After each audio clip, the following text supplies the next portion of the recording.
Welcome to GS वाणी। आज हम लोग देखते हैं कि किस प्रकार से पॉलिटी के प्रश्न बनते हैं और उत्तर प्रदेश पुलिस परीक्षा को ध्यान में रखते हुए रिवीजन क्लास है, थोड़ा सा फास्ट मोड में चलेगी, तो उसको ध्यान में थोड़ा एडजस्ट करिएगा आप लोग। जैसे एक प्रश्न पूछा जाता है कि भारत में जो संविधान सभा बनी थी, जिसने भारतीय संविधान लिखा, हमें पता है कि भारत में संविधान सभा बनाने के पीछे भी बहुत सारे तर्क, बहुत सारी मांगे की गई, उसके बाद हमारी संविधान सभा बन के आती है। तो प्रश्न आपसे कई बार पूछा जाता है कि संविधान सभा का कार्य क्या था? तो संविधान सभा का कार्य भारत के लिए संविधान लिखना था। ये जो भारत के लिए संविधान लिखा जा रहा है, क्या ये एक ही दिन के अंदर संविधान सभा बन गई? नहीं, बहुत सारी मांगें लगातार चलती रही।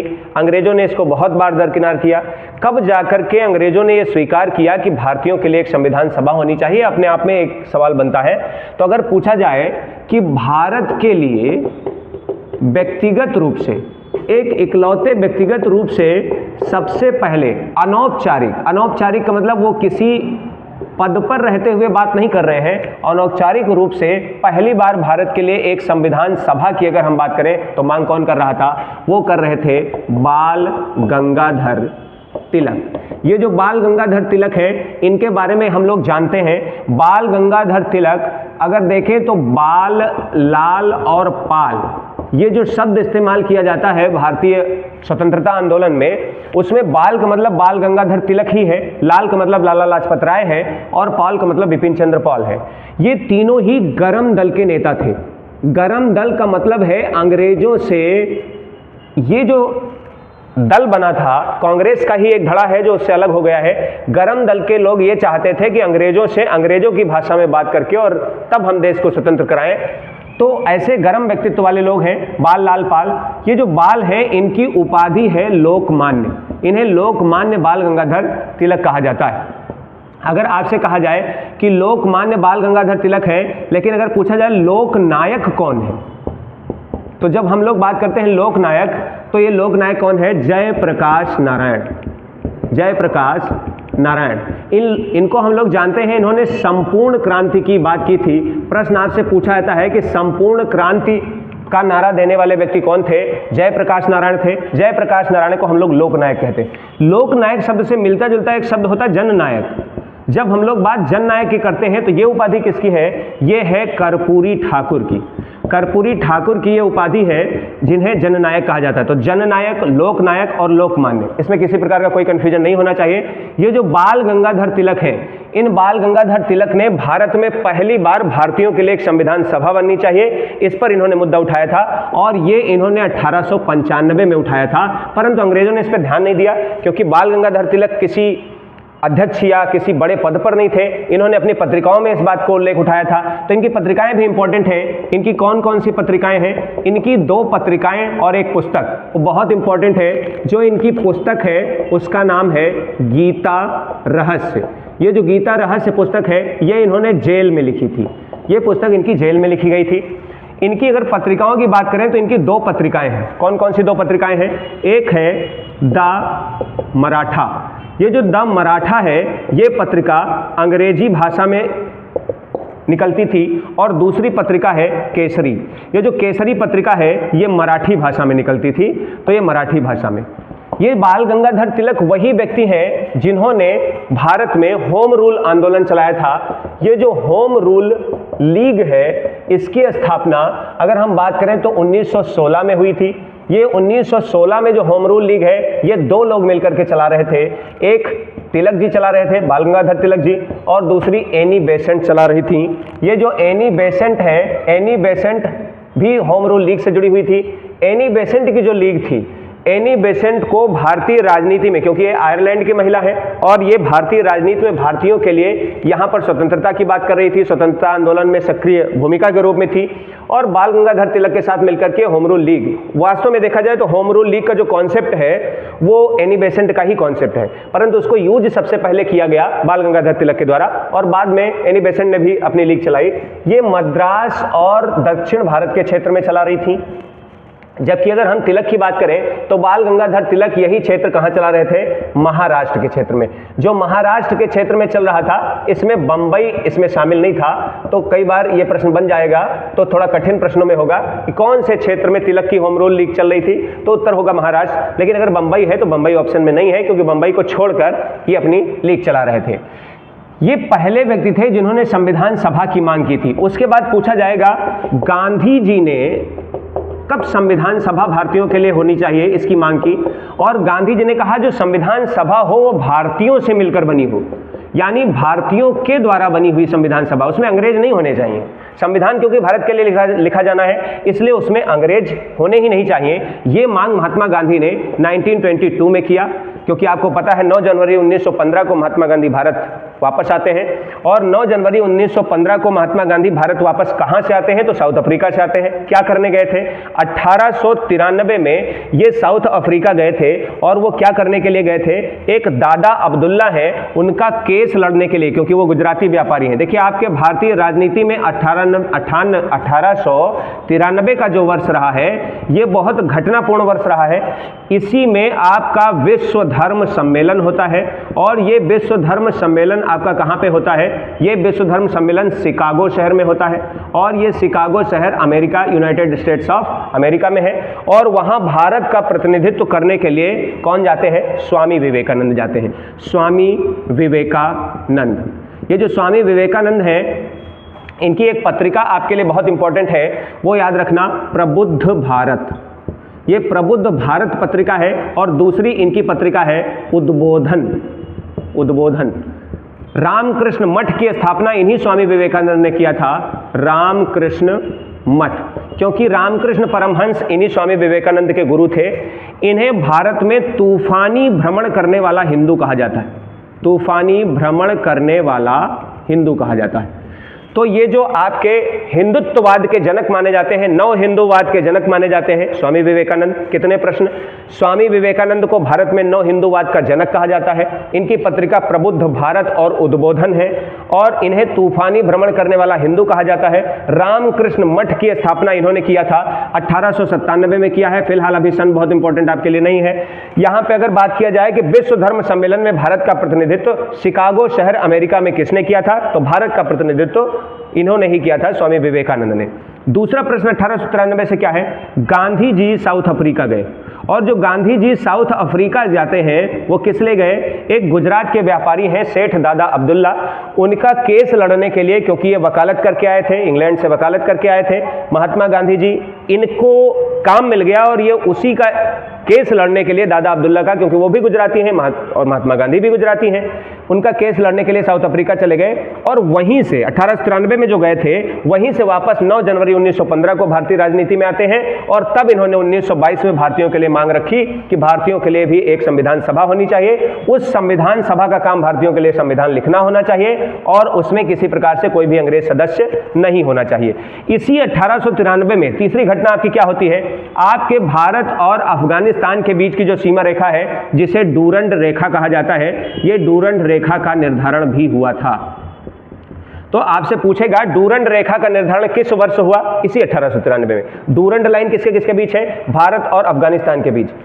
अगर हम देखें तो उस समय का भारत उसी में से अलग हो गया है पाकिस्तान, क्योंकि 1893 में रेखा निर्धारित हो चुकी थी, और पाकिस्तान 14 अगस्त 1947 को आज़ाद होता है। तो इस वजह से अगर हम देखें तो अगर आपसे कभी पाकिस्तान और अफगानिस्तान के बीच की सीमा रेखा कहे तो भी वही होगी, क्योंकि पाकिस्तान तो बाद में बना ना, उस समय तो भारत था। इस वजह से हम ये भारत और अफगानिस्तान के बीच की सीमा रेखा की बात करेंगे। और आपको पता है कि भारत और अफगानिस्तान की सीमा रेखा वर्तमान में केवल 106 किलोमीटर लगती है। तो भारत प्लस अफगानिस्तान, इसके बीच की जो सीमा रेखा है वो अगर हम बात करें तो 106 किलोमीटर, 106 किलोमीटर है, जो कि सबसे कम भारत के साथ सीमा रेखा साझा करता है। इसी 1893 में अगर हम चौथी बात करें तो श्रीमती एनी बेसेंट भारत में आई थी। देखिए हम एनी बेसेंट से जोड़ के इसका पूरा सर्जरी यहां कर दिए, एनी बेसेंट भारत आई, एनी बेसेंट भारत आई। प्रश्न पूछेगा एनी बेसेंट भारत किस संस्था की सदस्य बनकर आई थी, तो वो सदस्य किस संस्था की थी, थियोसोफिकल सोसाइटी। ये जो थियोसोफिकल सोसाइटी है, ये थियोसोफिकल सोसाइटी इसकी स्थापना भारत में नहीं हुई है। स्थापना 1875 में होती है और यह स्थापना 1875 में अमेरिका के न्यूयॉर्क में दो व्यक्ति कर रहे हैं। एक व्यक्ति का क्या नाम है? एक है अमेरिका का कर्नल जिसका नाम है हेनरी अलकाट, हेनरी अलकाट के द्वारा, प्लस एक मैडम ब्लावत्स्की हैं, और ये जो मैडम ब्लावत्स्की हैं, ब्लावत्स्की ये है रूस की महिला, यानी रूसी महिला हैं, और हेनरी अलकाट अमेरिका के कर्नल हैं। इन दोनों के द्वारा इस संस्था की स्थापना हुई थी, थियोसोफिकल सोसाइटी। उसी की सदस्य बनकर के भारत में श्रीमती एनी बेसेंट आई थी और यहां आकर के होम रूल लीग का कॉन्सेप्ट लाई, और होम रूल लीग तिलक के साथ मिलकर के भारत में भारतीयों की आज़ादी के लिए चला रही थी। तो हम लोगों ने देखा दो कॉन्सेप्ट कि भारत के लिए पहली बार अनौपचारिक रूप से भारतीयों के लिए एक संविधान सभा होनी चाहिए। 1895 में यह मांग बाल गंगाधर तिलक के द्वारा की गई। महात्मा गांधी के द्वारा भारतीयों के लिए भारतीयों द्वारा बनी हुई संविधान सभा होनी चाहिए, इसकी मांग 1922 में की गई। अंग्रेजों ने बिल्कुल ध्यान नहीं दिया। और आपको पता है कि हमारे यहां पर 1 जनवरी 1923 को इलाहाबाद में पंडित मोतीलाल नेहरू और चित्तरंजन दास के द्वारा स्वराज पार्टी की स्थापना की जाती है। और वो स्वराज पार्टी की स्थापना करने का कारण क्या था? वो कांग्रेस से नाराज थे क्योंकि चौरी चौरा का कांड हुआ था और पूरा असहयोग आंदोलन जो 1920 से लगातार चल रहा था, वो असहयोग आंदोलन महात्मा गांधी ने वापस ले लिया था। इस वजह से मोतीलाल नेहरू और चित्तरंजन दास, जो कि चित्तरंजन दास सुभाष चंद्र बोस के राजनीतिक गुरु भी हैं, उन्होंने मिल करके एक अलग से पार्टी बना दी थी 1923 में, जिसे स्वराज पार्टी कहते हैं। अगर पूछा जाए पार्टी के तौर पर जिस प्रथम पार्टी ने संविधान सभा की मांग की, तो वो संविधान सभा की मांग करने वाली पहली पार्टी जो थी वो स्वराज पार्टी ही थी।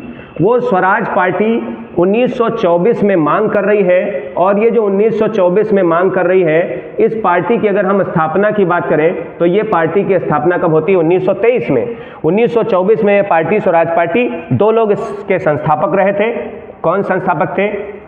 एक पंडित जवाहरलाल नेहरू के पिताजी मोतीलाल नेहरू, और मोतीलाल नेहरू जिनकी एक पत्रिका भी बहुत इंपॉर्टेंट है, इंडिपेंडेंट। इनकी एक पत्रिका है इंडिपेंडेंट इनकी पत्रिका है। इस इंडिपेंडेंट पत्रिका के बारे में भी इनसे पूछा जाता है मोतीलाल नेहरू से। तो मोतीलाल नेहरू जी थे, और दूसरे थे चित्तरंजन दास। ये जो चित्तरंजन दास हैं, ये चित्तरंजन दास सुभाष चंद्र बोस के राजनैतिक गुरु हैं, के राजनैतिक गुरु भी हैं। तो सुभाष चंद्र बोस के राजनीतिक गुरु हैं। सुभाष चंद्र बोस अपना राजनीतिक गुरु चित्तरंजन दास को मानते थे। ये दोनों लोग मिलकर के स्वराज पार्टी की स्थापना 1923 में करते हैं, और इसी पार्टी ने 1924 में पहली बार भारतीयों के लिए पार्टी के तौर पर संविधान सभा की मांग की थी। तो कुल मिलाकर के आप देखें तो ये 3 मांगें ऐसी हो चुकी हैं, और इन तीनों मांगों में अभी भी अंग्रेजों ने किसी प्रकार से भारतीयों पर ध्यान नहीं दिया है। अब आगे चल करके हम लोग इसकी बात कर लेते हैं कि कैसे कैसे ये आगे बढ़ता हुआ चलता है।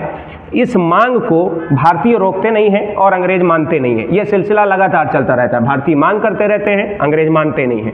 और आगे जाकर के अंग्रेजों ने इसको कब स्वीकार किया, उस पर भी प्रश्न बनता है कि आप ये बताइए कि अंग्रेजों ने पहली बार कब स्वीकार किया कि हाँ, भारतीयों के लिए एक संविधान सभा होनी चाहिए जो कि भारत के लिए संविधान बनाए। उसको स्वीकार किया गया कहाँ पे? अगस्त प्रस्ताव में स्वीकार किया गया। प्रश्न बनेगा कि पहली बार अंग्रेजों ने कहाँ स्वीकार किया?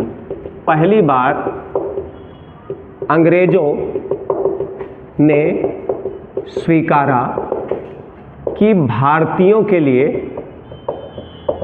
संविधान सभा होनी चाहिए, यानी जो संविधान लिखेगी वो सभा होनी चाहिए। ये होनी चाहिए की बात उन्होंने कब किया? 8 अगस्त 1940। इसे अगस्त में रखा गया, इसलिए इसको अगस्त प्रस्ताव कहते हैं। और ये अगस्त प्रस्ताव लॉर्ड लिनलिथगो के द्वारा रखा गया। लिनलिथगो, लॉर्ड लिनलिथगो उस समय का वायसराय है। उसी के सामने ये रखा गया कि भारतीयों के लिए क्या होना चाहिए? संविधान सभा बना देनी चाहिए। लेकिन इसमें स्पष्ट रूप से कहीं पाकिस्तान की बात नहीं की गई थी, क्योंकि आपको अगर थोड़ा सा इतिहास से जोड़ें तो आपको ये पता है कि 23 मार्च 1940 यहाँ से मोहम्मद अली जिन्ना ने, जो कि उस समय मुस्लिम लीग के अध्यक्ष थे, 1940 में मोहम्मद अली जिन्ना, जिन्हें महात्मा गांधी कायदे आजम कहते थे, इन्हीं को कायदे आजम कहा जाता है। महात्मा गांधी इनको कहते थे कायदे आजम। तो मोहम्मद अली जिन्ना ने अलग से पाकिस्तान की मांग शुरू कर दी थी। ये जो पाकिस्तान है, इस पाकिस्तान को स्पष्ट रूप से इसमें कहीं कहा नहीं गया था, इसलिए मुस्लिम लीग ने इसको रिजेक्ट कर दिया। तो अगस्त प्रस्ताव मुस्लिम लीग ने इसलिए अमान्य कर दिया क्योंकि पाकिस्तान की मांग मार्च में हो चुकी है, प्रस्ताव अगस्त में आ रहा है। इस वजह से इसमें कहीं स्पष्ट रूप से पाकिस्तान भारत के लिए, भारत से अलग होकर बनेगा ऐसा कहा नहीं गया, इसलिए ये भी रिजेक्ट हो गया। तो जब ये रिजेक्ट हो गया, उसके बाद उन्होंने फिर प्रस्ताव एक रखा जिसे कहा गया क्रिप्स प्रस्ताव। ये जो क्रिप्स प्रस्ताव है ये 1942 में आता है। किसके नेतृत्व में आता है? स्टैफर्ड क्रिप्स के नेतृत्व में। ये जो स्टैफर्ड क्रिप्स है ये एक सदस्यीय आयोग के रूप में, अकेला ही था। ये एग्जाम में पूछा हुआ प्रश्न है कितने सदस्यीय आयोग था ये, तो ये 1942 में आया हुआ क्रिप्स प्रस्ताव एक सदस्यीय है, स्टैफर्ड क्रिप्स अकेला आया है और यह भी फेल हो गया। ये फेल क्यों हो गया? महात्मा गांधी जी ने कहा कि आप जो भी कर रहे हैं वो हमेशा द्वितीय विश्व युद्ध के बाद करेंगे, ऐसा कह रहे हैं, क्योंकि जो युद्ध चल रहा था, अगर हम सेकेंड वर्ल्ड वार की बात करें तो आपको पता है 1939 से लेकर 1945 तक ये द्वितीय विश्व युद्ध का समय है। इस द्वितीय विश्व युद्ध के समय ही ये बीच में आ रहा है, क्योंकि 39 से 45 चला है तो 1942 का सन इसके बीच में ही आएगा। इस वजह से यहाँ पर भारतीयों ने कहा कि आप यहाँ प्रस्ताव लेकर 1942 में आए और आप यहाँ कह रहे हैं कि जब विश्व युद्ध समाप्त होगा। आज की डेट में हमें पता है कि 1945 में विश्व युद्ध समाप्त हो गया, 1942 में तो हमें पता नहीं था कि 45 में युद्ध समाप्त होगा कि आगे भी जाएगा। इसलिए भारतीयों ने कहा आप हमें, स्पेशली महात्मा गांधी ने, इन्होंने कहा कि आप हमें ऐसा चेक मत दीजिए जो आगे की तिथि का है, फॉरवर्ड डेटेड चेक न दीजिए। इसी को महात्मा गांधी ने कहा था कि ये फॉरवर्ड डेटेड चेक है, यानी अग्रिम तिथि का चेक हमें न दीजिए, अग्रिम तिथि का चेक। और ये कह के महात्मा गांधी ने इसको रिजेक्ट कर दिया। और जब ये रिजेक्ट हो गया तो महात्मा गांधी ने एक आंदोलन चला दिया जिसको कहा गया भारत छोड़ो आंदोलन। तो भारत छोड़ो आंदोलन इसी क्रिप्स प्रस्ताव की असफलता के बाद गांधी ने चलाया था। इस वजह से प्रश्न ये भी पूछा जाता है कि आप ये बताइए कि भारत में किस प्रस्ताव के असफल हो जाने पर महात्मा गांधी ने नाराज होकर भारतीयों के लिए एक पूरे देशव्यापी आंदोलन जिसे भारत छोड़ो आंदोलन कहा गया, उसे कब उन्होंने लॉन्च कर दिया? तो उन्होंने इसी प्रस्ताव के फेल हो जाने के बाद किया था। ये जो आपका क्रिप्स प्रस्ताव है ये भी फेल हो गया, संविधान सभा अभी भी नहीं बनी, न यहां बनी, यहां केवल स्वीकार किया गया है, बनाया नहीं गया। यहां पर बनाने का प्रयास किया गया, भारतीयों ने इसे भी रिजेक्ट कर दिया। फिर एक प्रयास किया गया, और वो प्रयास क्या किया गया उसको देखिए। वहां पर अंग्रेजों ने, ब्रिटेन में क्या चल रहा है उसे भी थोड़ा सा यहां पे समझना होगा, तभी बेहतर समझ पैदा हो पाएगी। और जब समझ हो जाएगी तो आपको याद नहीं करना पड़ेगा, आपको याद हो ही जाएगा। देखें तो ब्रिटेन में विश्व युद्ध जो हो रहा है 1939 से 1945, इस विश्व युद्ध में भारत का कोई रोल नहीं है। ये विश्व युद्ध यूरोप महाद्वीप में हो रहा है, और यूरोप महाद्वीप से कंपनियां हमारे यहाँ आई थी, उन्हीं में से अंग्रेज हैं जो भारत में शासन कर रहे हैं। इस वजह से इसका प्रभाव भारत में दिखाई देता है। जो भारत में इसका प्रभाव दिखाई दे रहा है इस युद्ध का, इसी युद्ध के प्रभाव के चलते जिस समय विश्व युद्ध हो रहा था उस समय ब्रिटिश पीएम जो थे वो थे विंस्टन चर्चिल। ये विंस्टन चर्चिल साहब किसी तरीके से विश्व युद्ध तो जीत गए, लेकिन अपना ब्रिटेन में प्रधानमंत्री के पद का इलेक्शन हार गए। और जब ये इलेक्शन हार गए तो वहां पर ब्रिटेन में नया प्रधानमंत्री बना। ब्रिटेन का नया प्रधानमंत्री जो बनता है वो नया प्रधानमंत्री कौन था? वो थे क्लीमेंट एटली। ये जो क्लीमेंट एटली है, ये क्लीमेंट एटली लेबर पार्टी के हैं, श्रमिक संगठन, इसलिए ये आम आदमी की समस्या को समझता है।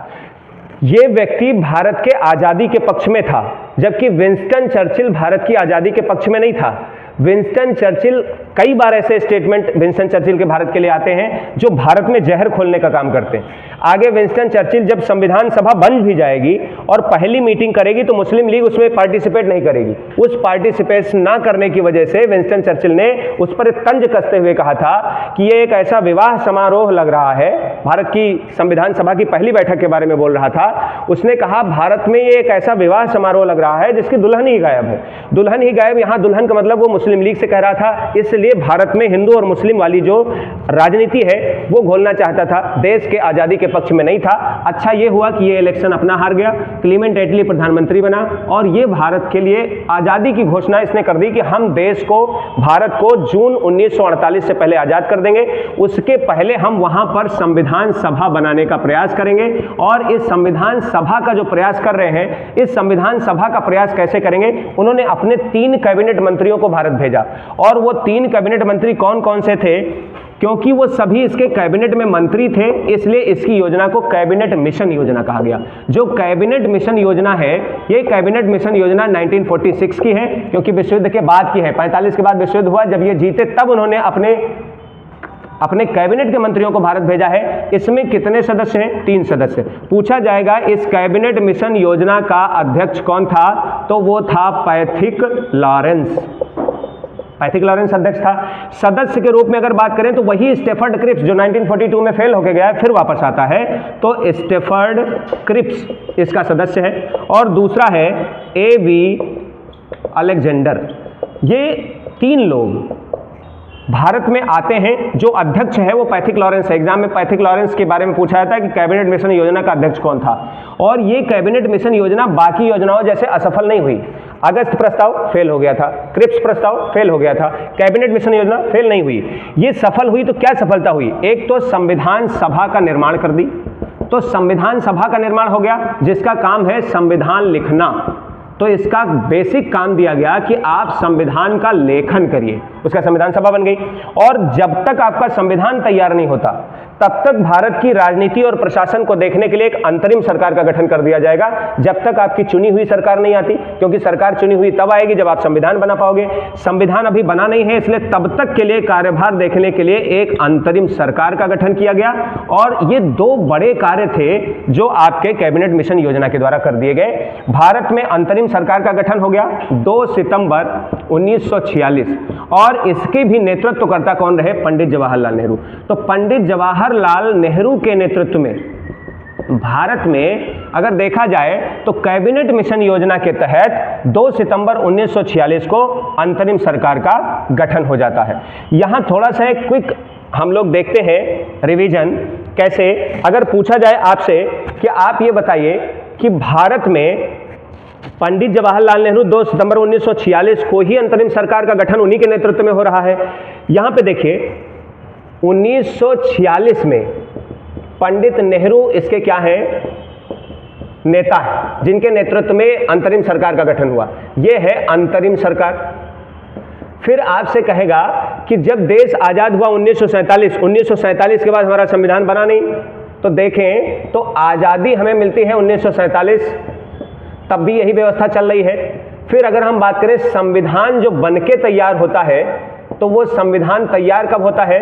26 नवंबर 1949 को तैयार होता है। उसके बाद अगर हम देखें तो ये लागू जो होता है, क्योंकि आंशिक रूप से यहां पर लागू किया गया था, लेकिन पूर्ण रूप से लागू किया गया 26 जनवरी 1950 यहां पर लागू किया गया। लागू 26 जनवरी 1950 को हो गया। लेकिन अगर बात करें तो प्रथम चुनाव के जो परिणाम आए थे, ये प्रथम चुनाव परिणाम कब आए? परिणाम ये आए थे 1952 में। 1952 ईस्वी में आए। भारत में पहली बार संसद लगती है, यानी प्रथम संसद अगर भारत की बात किया जाए तो पहली संसद जो कि भारत के संविधान के अनुसार आती है 13 मई 1952। इसके पहले तक जो पूरी व्यवस्था चल रही है वो इसी अंतरिम सरकार से चल रही थी। इसका मतलब यह हुआ जब भारत की चुनी हुई सरकार आती है, जब पहली बार हमारे लोकसभा और राज्यसभा एक साथ बैठती हैं, संसद का मतलब लोकसभा, राज्यसभा, राष्ट्रपति, ये 13 मई 1952 को पहली बार बैठते हैं। ये देश में पहली बार हमारे यहाँ संसद की मीटिंग हो रही है। वहां तक पूरी व्यवस्था इसी अंतरिम सरकार से की जाती है और इस अंतरिम सरकार का गठन कैबिनेट मिशन योजना के तहत होता है। तो अगर पूछा जाए कि भारत में संविधान सभा, जिसने संविधान लिखा, जिसको लिखने में 2 वर्ष 11 महीने 18 दिन लग गए, ये संविधान सभा संविधान लिखने के लिए जो बनाई गई वो किस योजना के तहत बनी? कैबिनेट मिशन योजना। कैबिनेट मिशन योजना 1946 में आई। ये पूरी डिटेल आप जान गए। अब हमारी संविधान जो सभा बन गई है उसके अनुसार हमारे पदाधिकारी होंगे, हमारे देश में चुनाव होगा और चुनाव होने के बाद हमारे यहाँ पर सरकार बनेगी। और इस चुनाव में बड़ी बड़ी हस्तियां अपना इलेक्शन हार गई। बड़ी हस्तियों की अगर हम बात करें तो भारत की आज़ादी के समय मेरठ में जो 1946 में कांग्रेस का अधिवेशन हुआ था और उसी अधिवेशन के अध्यक्ष 1947 के भारत की आज़ादी तक थे, वो थे आचार्य JB कृपलानी। तो जो आचार्य JB कृपलानी थे वो भी अपना इलेक्शन हार गए। एक बड़े नेता थे, अपना इलेक्शन ही हार गए। कांग्रेस के अध्यक्ष भी रह चुके थे, आज़ादी के समय ही अध्यक्ष थे, बहुत महत्वपूर्ण थे। उन्हीं आचार्य JB कृपलानी की पत्नी है सुचेता कृपलानी, जो कि उत्तर प्रदेश की पहली महिला मुख्यमंत्री थी। तो वो एक इलेक्शन हार गए, यानी आचार्य जेबी कृपलानी ये अपना इलेक्शन हार गए। इसके अलावा डॉक्टर भीमराव अंबेडकर, ये जो डॉक्टर भीमराव अंबेडकर हैं, इन्हें न केवल भारत के संविधान का जनक कहा जाता है बल्कि संविधान की जननी भी कहा जाता है, यानी पिता और माता दोनों यही हैं। आधुनिक भारत का मनु कहा जाता है, इनको कहा जाता है भारतीय संविधान के निर्माता हैं। इतनी बड़ी बड़ी उपाधियां, और ये भी अपना इलेक्शन हार गए। डॉक्टर भीमराव अंबेडकर भी अपना इलेक्शन हार गए। यानी भारत की आज़ादी के बाद जो इलेक्शन हो रहा है उसमें दो महत्वपूर्ण नेता, बड़े बड़े नेता अपना इलेक्शन हार जा रहे हैं। आचार्य जेबी कृपलानी, इन्हीं की पत्नी अभी हमने आपसे बताया कि सुचेता कृपलानी है, और भारत के किसी भी राज्य में महिला मुख्यमंत्री के रूप में यूपी ने महिला मुख्यमंत्री दिया था, और वो सुचेता कृपलानी ही थी जो आचार्य जेबी कृपलानी की पत्नी है। और आचार्य जेबी कृपलानी, इनके ऊपर कई सारे प्रश्न बनते, यही लिख दे रहे हैं।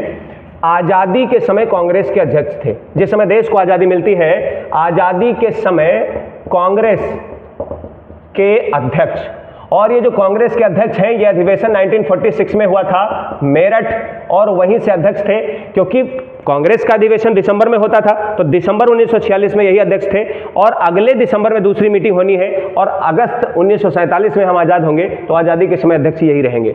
दूसरा, आचार्य जेबी कृपलानी 1963 में पंडित जवाहरलाल नेहरू के खिलाफ भारतीय संविधान में पहली बार सरकार गिराने के उद्देश्य से अविश्वास प्रस्ताव लाए थे। प्रश्न पूछा जाए, पहला अविश्वास प्रस्ताव भारत के संसदीय इतिहास में कौन लेकर आया, तो प्रथम अविश्वास प्रस्ताव जो कि प्रधानमंत्री पंडित जवाहरलाल नेहरू की सरकार को गिराने के लिए लाया गया था, आचार्य जेबी कृपलानी के द्वारा लाया गया था, 1963 में लाया गया था।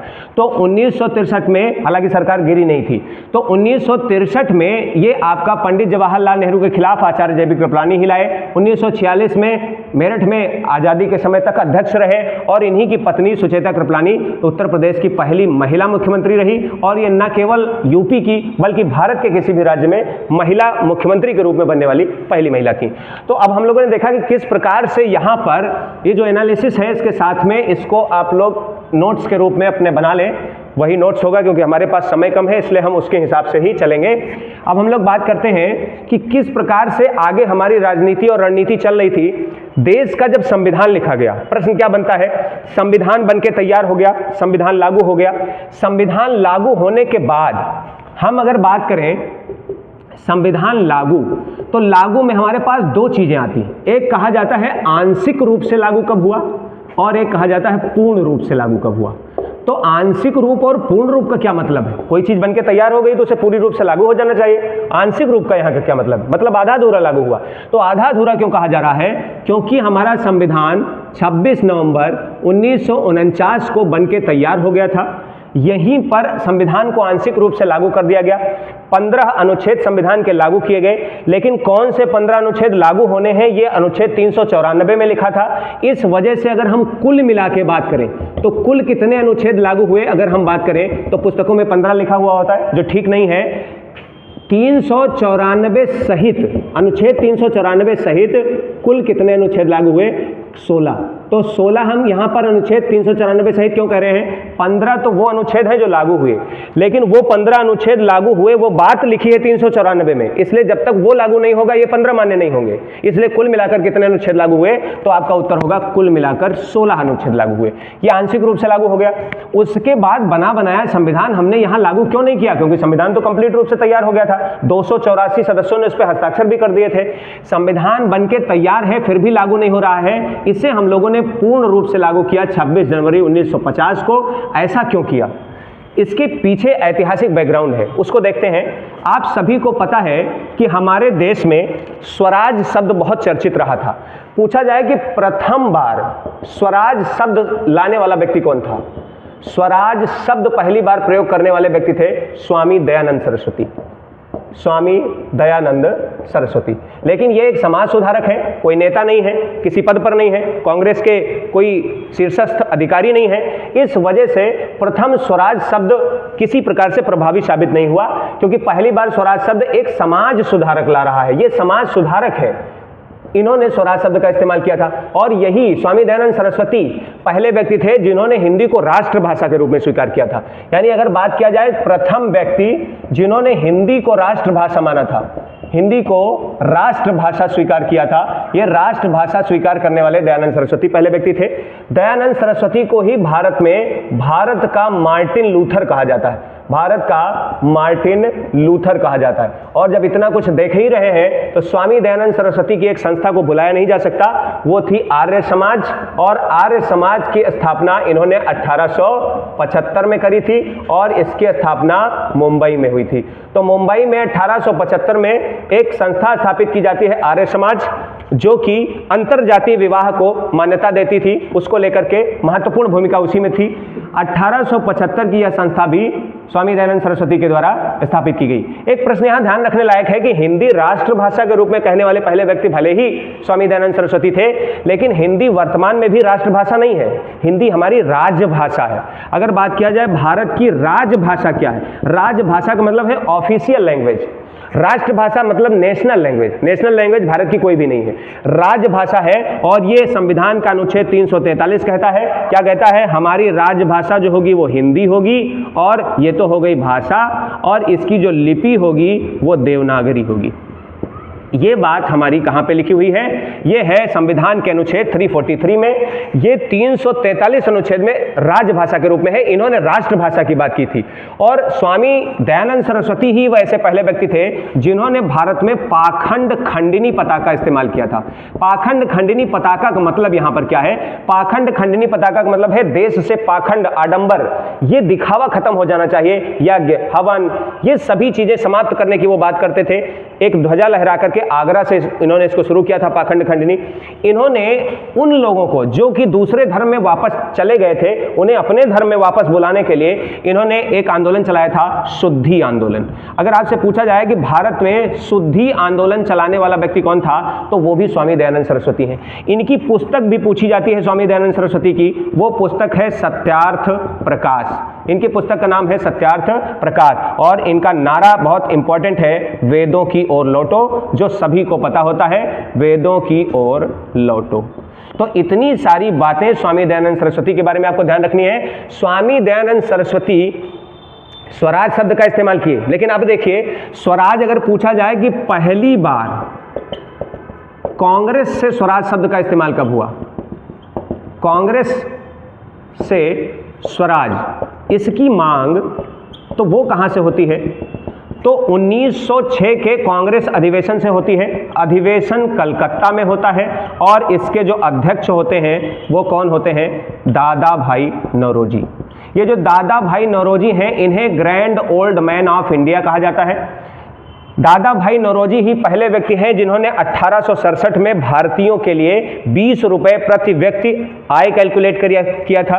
दादा भाई नौरोजी ने ही भारत से ड्रेन ऑफ वेल्थ थ्योरी दिया था कि भारत से जो धन है वो निष्कासित होकर के बाहर जा रहा है, इसलिए उसको बहिर्गमन धन का सिद्धांत या धन का निष्कासन का सिद्धांत कहा जाता है। दादा भाई नौरोजी की पुस्तक है poverty and un British rule in India. तो ये दादा भाई नौरोजी ये अध्यक्ष थे, इन्होंने पहली बार कांग्रेस के मंच से स्वराज शब्द की मांग की। प्रश्न पूछे कि स्वराज शब्द पहली बार प्रयोग किसने किया, स्वामी दयानंद सरस्वती। कांग्रेस से पहली बार स्वराज शब्द किसने प्रयोग किया, अध्यक्ष के तौर पे कलकत्ता अधिवेशन, अध्यक्ष दादा भाई नौरोजी। फिर कहेगा आप ये बताइए पूर्ण स्वराज की मांग कहां पे हुई, तो पूर्ण स्वराज की जब भी मांग की जाए तो पूर्ण स्वराज की मांग 1929 के कांग्रेस अधिवेशन में हुई। और ये जो 1929 का कांग्रेस अधिवेशन था वो कहां हुआ था, लाहौर में अधिवेशन हुआ था। और इसके अगर हम अध्यक्ष की बात करें तो पंडित जवाहरलाल नेहरू थे। ये जो जवाहरलाल नेहरू हैं ये अध्यक्ष थे और इन्होंने इस 1929 के लाहौर अधिवेशन से पूर्ण स्वराज, कंप्लीट इंडिपेंडेंस, इसकी इन्होंने मांग किया था कि हम पूरी तरीके से स्वराज हो, हमारा होम रूल हो, भारतीयों का रूल हो, ये बात कर रहे थे। तो स्वराज जब यहां पे इन्होंने शब्द इस्तेमाल किया, यहीं पर इन्होंने क्या किया था, कहा कि आने वाली प्रत्येक 26 जनवरी को, यहां तय हो गया कि आने वाली प्रत्येक 26 जनवरी को हम लोग स्वतंत्रता दिवस मनाएंगे। यानी प्रतिवर्ष ये बात कही गई कि प्रतिवर्ष 26 जनवरी को हम लोग स्वतंत्रता दिवस मनाएंगे। स्पेशल ध्यान दीजिएगा, स्वतंत्रता दिवस की बात कर रहे हैं, वर्तमान में हम लोग इसको गणतंत्र दिवस के रूप में मनाते हैं। तो 26 जनवरी को कहा गया ये बात दिसंबर में हो रही है, 1929 में हो रही है, इसलिए जब 26 जनवरी आएगी तो 1930 हो चुका होगा। यानी 1930 से प्रतिवर्ष स्वतंत्रता दिवस 26 जनवरी को मनाया जाएगा, झंडा फहराया जाएगा, ऐसा पंडित जवाहरलाल नेहरू ने कह दिया। और तब से लगातार ऐसा किया भी जाता रहा था। और ये करते करते हम लोग अपने आज़ादी और फिर संविधान निर्माण तक पहुंच गए हैं। और संविधान निर्मित होकर के 26 नवंबर 1949 को तैयार भी हो गया है। लेकिन उसको हमने लागू इसलिए वहां पर पूरी तरीके से नहीं किया, लागू कर सकते थे पर इसलिए नहीं किया क्योंकि पंडित जवाहरलाल नेहरू जो दिन उन्होंने निर्धारित कर दिया था 26 जनवरी 1930 का, प्रतिवर्ष वहां झंडा फहराया जाता रहा था। इसलिए उस दिन का महत्व घट ना जाए, उस दिन की वैल्यू ना कम हो जाए, इसलिए हम लोगों ने यहां पर इतने ही अनुच्छेद लागू किए और शेष बना हुआ संविधान हम लोगों ने उस दिन का महत्व बरकरार रहे, इसलिए 26 जनवरी 1950 को लागू किया। और इसी वजह से हम लोग अब इसके बाद हम लोग इसको गणतंत्र दिवस के रूप में मनाना शुरू कर दिए, क्योंकि आजादी हमारे हाथ में नहीं थी। 15 अगस्त 1947 को देश जब आजाद हो रहा था देश, तो हम ये नहीं कह सकते थे अंग्रेजों से कि भाई थोड़े दिन और रुक जाओ, अब आप रुके ही रहे इतने दिन, तो आप 1947 में आ चुके हो 15 अगस्त को, और हम लोग भाई देखो स्वतंत्रता दिवस मनाते चले आ रहे हैं 26 जनवरी को, इसलिए अगस्त में आ गए हो तो जनवरी तक रुक ही जाओ। ऐसा नहीं कह सकते थे। आजादी की भूख थी, आजादी की मांग चल रही थी और वो आजादी मिल रही थी, तो शहर से स्वीकार किया गया। वो जो आजादी स्वीकार किया गया, वहां आजादी दिवस तो बदल गया हमारा, इसलिए स्वतंत्रता दिवस तो 15 अगस्त हो गया। लेकिन 26 जनवरी 1950 को संविधान लागू करना, उसको 2 महीने हमने रोक दिया, लगभग 2 महीने। इसका हमारे पास एक लॉजिक था, क्योंकि वो दिन उसका महत्व जो हम झंडा फहराते चले आ रहे थे 1930 से लगातार, उसको बरकरार रखें, इसलिए हम लोगों ने तैयार संविधान भी 26 जनवरी 1950 को लागू किया। देश हमारा यहीं से गणतंत्र बनता है, इस वजह से हम लोग इसको गणतंत्र दिवस कहते हैं। गणतंत्र का मतलब वो देश, रिपब्लिक जिसे हम कहते हैं, जिस देश में जो राष्ट्र प्रमुख का पद होगा। जैसे भारत की बात करें तो यहां राष्ट्र प्रमुख का पद संवैधानिक रूप से राष्ट्रपति है, उसका निर्वाचन होता हो, वह व्यक्ति आनुवंशिक पदाधिकारी ना हो, यानी बेटा का बेटा, बेटा का बेटा, ऐसा ना चल रहा हो, बल्कि एक निर्वाचित पद हो, यानी इलेक्टेड मेंबर होना चाहिए। भले ही जनता उसका अप्रत्यक्ष चुनाव करे या प्रत्यक्ष, हमारे यहां राष्ट्रपति अप्रत्यक्ष रूप से चुना जाता है। भारत की जनता, आम जनता उसका चुनाव नहीं करती, लेकिन फिलहाल चुना हुआ पद है, इसलिए भारत एक गणतंत्र है। जिस भी देश में उसके राष्ट्र प्रमुख का चुनाव होता है, पद आनुवंशिक नहीं होता, वह देश गणतंत्र कहलाता है। तो इस प्रकार से भारत हमारा गणतंत्र है। तो इसके पीछे का तर्क समझ में आना चाहिए कि ऐसे ऐसे जाकर के हम लोग संविधान को लागू कर लिए हैं।